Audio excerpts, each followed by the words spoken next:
Ricardo grew up in a small house in Guadalajara, Mexico, with his two brothers, his sister, and his mother and father. When Ricardo was 11, he and his siblings were told that they were going on vacation to Disney.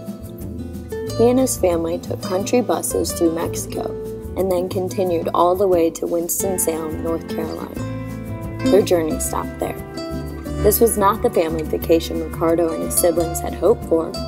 They never made it to Disney World.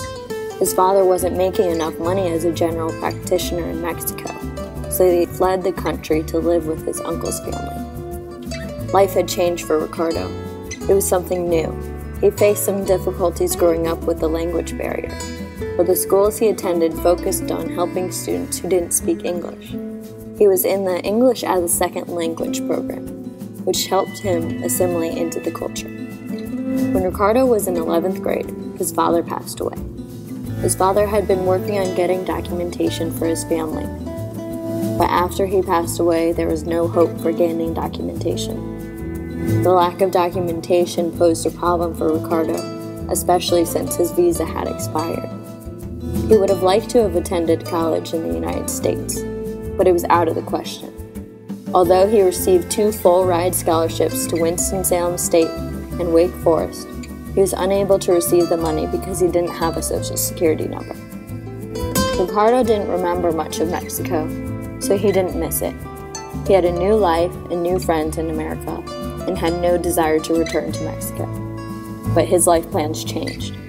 He discovered that he couldn't become a professional soccer player in the United States without documentation.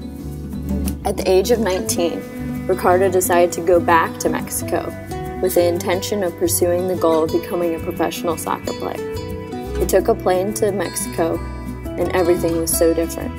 The heat, the smells, the pollution, and the food.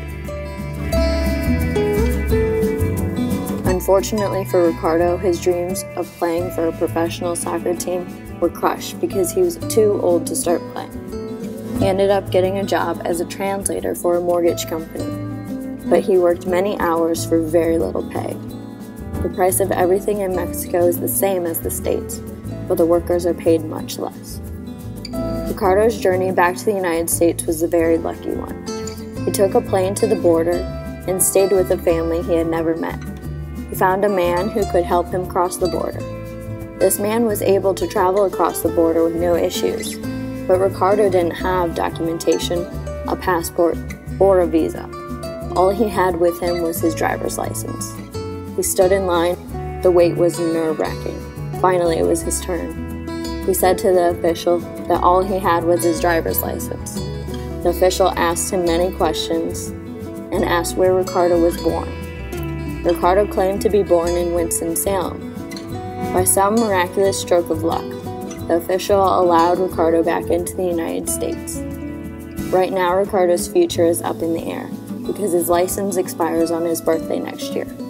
Although Ricardo has had his driver's license since he was 16, he will be unable to renew it due to changes in the laws for immigrants. The one thing that allowed him back into the United States will be taken away from him. If he is deported, his chances of coming back to the United States are slim. Every day, Ricardo lives with the uncertainty of what the future holds for him.